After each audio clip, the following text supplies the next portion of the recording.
Olá! Iniciamos a partir de hoje o programa Lages para Sempre, onde vamos apresentar toda semana a história de pessoas que se destacaram em nosso município. Pessoas essas que têm contribuído de alguma forma na construção da nossa cidade.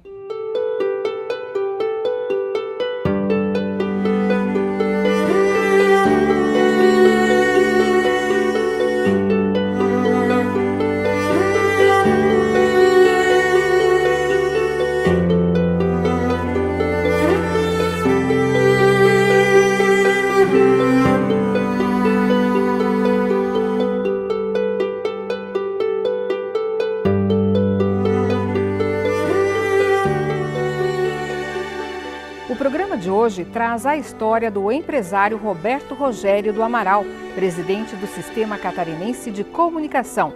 E ele mesmo conta a sua história. Eu, por acaso, nasci em São Paulo. Em menos de 3 meses eu já vim para Lages e fiquei aqui até os dias de hoje. Eu sou engenheiro de telecomunicações, fui o primeiro engenheiro de telecomunicações de Santa Catarina.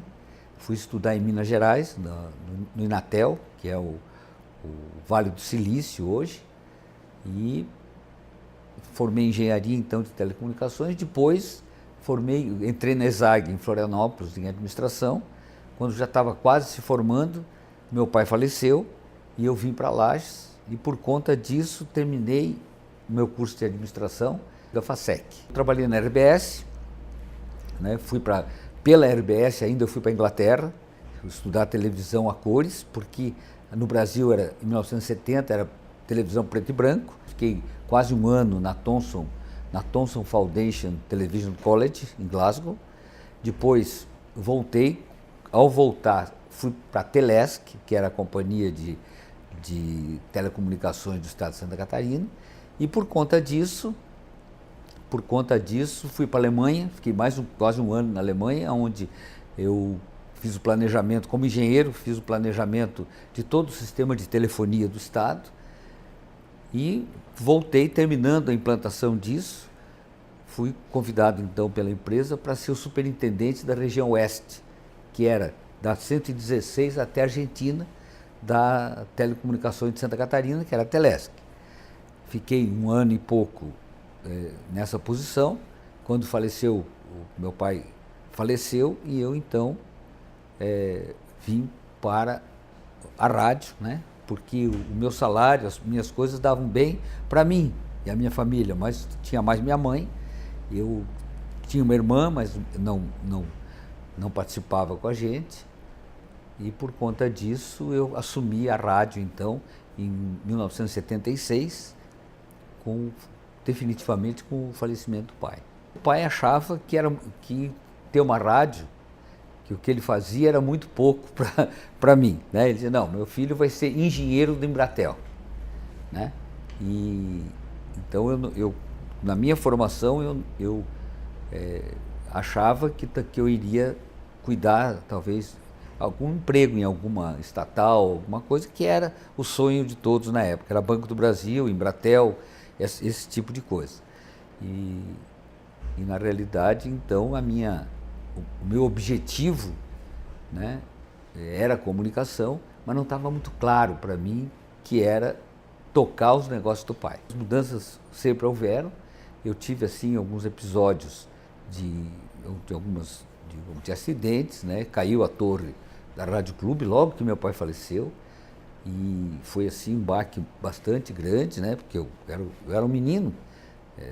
Eu estou falando com 25, 27, 28 anos. E com o falecimento do pai, as coisas foram acontecendo. Eu entrei na concorrência de uma FM, que hoje é a Band, a Band aqui. Depois consegui uma concessão de um canal de televisão em 1978, início de 79, e procurei então sócios, procurei pessoas que pudessem participar primeiro em Lages, não achei ninguém, né? E consegui com o pessoal da Perdigão, né, que hoje são proprietários da Bandeirante e que entraram de sócio comigo. E Então coloquei na época uma rádio FM, depois várias coisas foram acontecendo, espalhando o SBT em todo o estado. Começamos aqui no meio oeste, em cada morro, em cada lugar desse, né? Era a minha especialidade. Tinha que ter uma torre, tinha que ter uma casinha, tinha que ter os equipamentos, as dificuldades muito grandes, né? Por conta das condições da época e principalmente pela questão financeira mesmo, de ter bens que pudessem garantir os empréstimos, né? Então foi através de um empréstimo desse com o Banco Real, Banco Real de Minas Gerais, que a Perdigão, esses meus sócios, avalizaram, e aí eu pude receber os $250 mil para poder comprar os primeiros equipamentos. Para você ter uma ideia, esse investimento que foi feito é muito menos do que o faturamento da nossa televisão num mês. E era uma tragédia para mim, foi difícil para mim conseguir vamos dizer assim, os bens para alguém que avalizasse esse empréstimo. As dificuldades na época para recursos, né, para capital, eram bem mais difíceis que hoje. O pai não era um empresário, né? O pai era um comunicador, era um empreendedor. E mesmo na época, esse espírito que hoje é louvado, o espírito do empreendedorismo, não do empresário, do empreendedor, na época ele era visto como não era visto como é hoje, como uma coisa relevante, um empreendedor, né? E então, por isso, quando meu pai faleceu, eu nunca trabalhei junto com meu pai, né?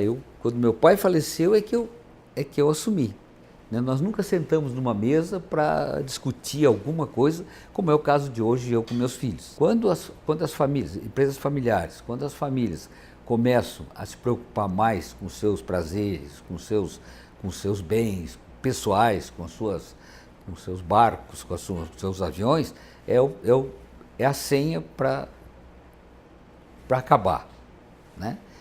E nós, na empresa, nós procuramos sempre ter esse alinhamento. Outra coisa bastante importante é o capital humano, as pessoas que estão com a gente.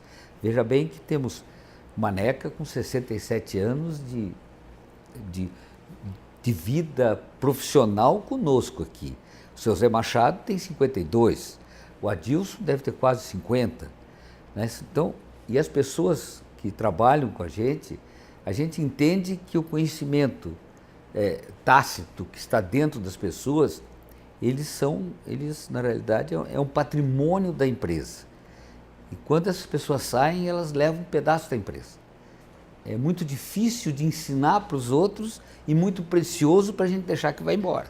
As dificuldades que se tem nas empresas, nas famílias, nas administrações públicas, nas câmaras de vereadores, são inerentes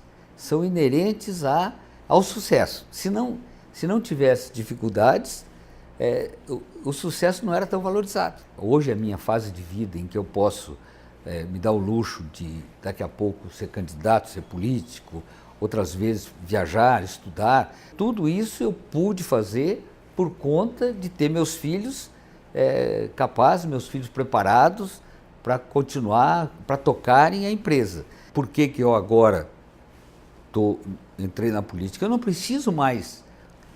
A parte financeira, a parte de bens materiais e tudo, eu tenho. Quando a remuneração do político necessariamente, muitas vezes necessariamente, é dinheiro, é ter apartamentos, é ter chácaras, é ter barcos, é ter essas coisas todas, que ele tem que tirar isso da política, ele está tirando do lugar errado. Preciso ser bem votado para deputado e pretendo ser eleito, lógico, para que eu possa trazer para a minha cidade, dar para a minha gente aquilo que Lages me deu. É muito triste você não ter a oportunidade e é muito gratificante quando você provê oportunidades para as pessoas. Hoje nós temos 320 funcionários, né, espalhados em todo o estado. A maioria absoluta lagiana, né, mesmo em Florianópolis, mesmo em Blumenau, em Joinville, em Chapecó, nós temos prioritariamente lagianos. Então você dá essa oportunidade de emprego, satisfaz muito o cidadão, o empresário, uma pessoa que acaba, por todas essas questões, sendo sensível. Eu me defino como pessoa, como um cidadão lagiano que é satisfeito com não só o dever, a sensação de dever cumprido, mas com condições de fazer muito mais para frente. Hoje tem a mais do que você tinha ontem, com isso você cresceu, e principalmente a perspectiva de amanhã ter mais do que você tem hoje pelo que você plantou. Eu quero agradecer muito, né? Agradecer muito a vocês de ter a oportunidade de poder deixar esse vídeo, esse legado, essas coisas que eu tô pensando hoje. Agradecer ao presidente Marim, né? A todos vocês, são todos meus amigos da comunicação. Agradecer aos vereadores, agradecer às pessoas que trabalham comigo, aos meus companheiros de trabalho, que me permitem dizer isso, as coisas que eu disse aqui, e não ficar vermelho, né? Então é isso que eu quero deixar, e para a posteridade, como eu entendo que vai ser isso, eles vão dizer, ó, aquele baixinho lá cumpriu com o seu dever.